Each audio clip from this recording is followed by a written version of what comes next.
అందరికీ నమస్తే. Welcome back to wisdom share 1969 cooking videos. ఇప్పుడు ఈ జనరేషన్ పిల్లలందరికీ ఎంతో ఇష్టమైన పొటాటో బ్రెడ్ రోల్స్ తయారు చేసే విధానము చూద్దాము రండి. ముందుగా బంగాళదుంపలను శుభ్రముగా కడిగి చిక్కు తీసుకొని వీటిని మరలా నీటితో కడిగి ఈ బంగాళదుంపలని 4 భాగాలుగా కట్ చేసుకొని ఈ ముక్కలన్నింటినీ కుక్కర్లో పోసి వాటి మునగా నీళ్లు పోసి ఉడికించాలి. కుక్కర్లో బంగాళదుంపలు ఉడికేలోపు మనము బ్రెడ్ కమ్ పౌడర్ని చేసుకుందాము.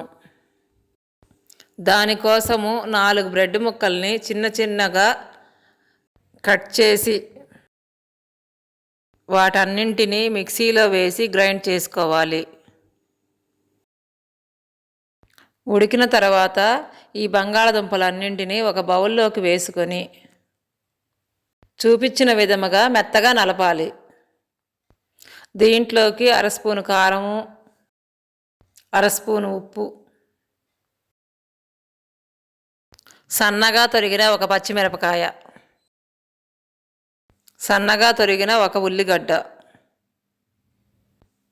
తురుము పట్టిన ఒక క్యారెట్, కొంచెం కొత్తిమీర, 1/2 స్పూన్ అల్లం వెల్లుల్లి పేస్ట్, 1/2 స్పూన్ ధనియాల పొడి, 1/2 స్పూన్ చాట్ మసాలా.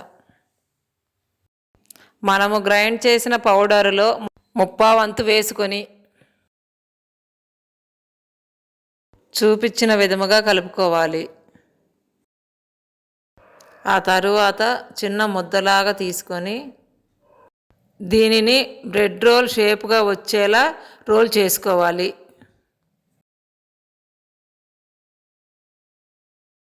ఇప్పుడు సపరేట్ బౌల్లో 3 స్పూన్లు మైదా, అలాగే 3 స్పూన్లు కార్న్ఫ్లవర్ వేసుకొని కొంచెం నీళ్లు పోసి చూపించిన విధముగా కలుపుకోవాలి. దీంట్లో సరిపడే ఉప్పు వేసి కలుపుకోవాలి. ఇప్పుడు ఒక్కొక్క బ్రెడ్ రోల్ని తయారు చేసిన లిక్విడ్లో బాగా తడిపి బ్రెడ్ కమ్ పౌడర్లో ముంచి దీనిని వేడి వేడి నూనెలో వేసి గోల్డ్ కలర్ వచ్చే వరకు వేయించుకొని సపరేట్ ప్లేట్లోకి సర్వ్ చేసుకోవాలి. ఇప్పుడు దాన్ని టమాటా సాస్లో నంచుకొని తింటే చాలా బాగుంటుంది. Thank you for watching. Please like, share, subscribe and click the bell icon.